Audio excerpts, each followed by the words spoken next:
ஆத்துமாவை கொல்ல வல்லவர்களாயிராமல் சரீரத்தை மாத்திரம் கொல்லுகிறவர்களுக்கு நீங்கள் பயப்பட வேண்டாம். ஆத்துமாவையும் சரீரத்தையும் நரகத்தில் அழிக்க வல்லவருக்கே பயப்படுங்கள். மத்தேயு 10:28.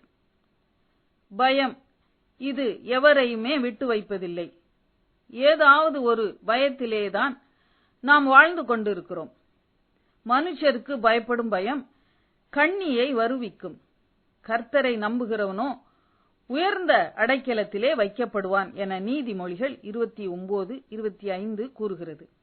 நமது இரட்சகராம் இயேசுவும் இதையே தான் விளக்கி கூறுகிறார். மனிதருக்கு பயப்பட வேண்டாமாம். ஏனெனில் அவர்களால் சரீரத்தை மட்டும்தான் கொல்ல முடியும்.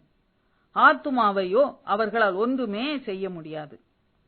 ஆனால் நாம் ஆண்டவருக்கு கட்டாயம் பயப்பட வேண்டுமாம். ஏனெனில் அவர் ஆத்துமாவையும் சரீரத்தையும் நரகத்தில் அழிக்க வல்லவராயிருக்கிறார். அல்லேலுயா. அன்பிலே பயமில்லை. பூரண அன்பு பயத்தை புறம்பே தள்ளும். பயமானது வேதனை உள்ளது. பயப்படுகிறவன் அன்பில் பூரணப்பட்டவன் அல்ல. 1 யோவான் 4:18.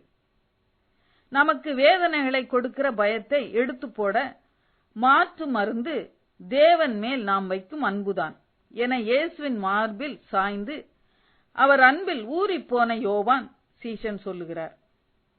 நமது எல்லா பயங்களுக்கும் மூல காரணத்தை ஆராய்ந்து பார்ப்போமானால் அது மரண பயம்தான்.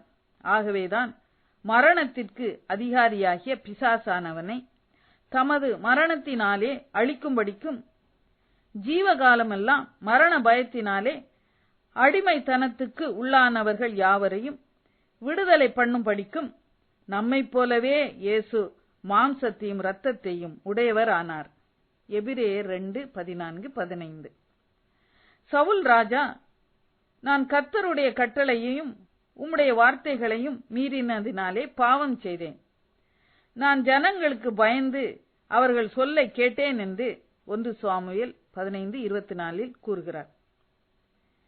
கர்த்தருக்கு பயப்படாமல் மனிதருக்கு பயப்பட்டபடியினால் இஸ்ரவேலின் மேல் ராஜாவாய் இராதபடிக்கு கர்த்தர் அவரை புறக்கணித்து தள்ளினார்.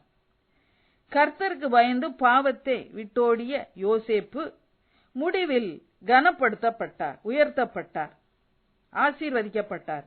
இதை மறந்துவிடவே வேண்டாம். ஜெபம். கர்த்தாவே, நான் எப்போதுமே உமக்கு பயந்து வாழ்ந்து பாக்கியவானாயிருக்க என்னை உமக்கு முற்றிலுமாய் ஒப்புவிக்கிறேன். என்னை ஆசீர்வதியும். ஆமேன்.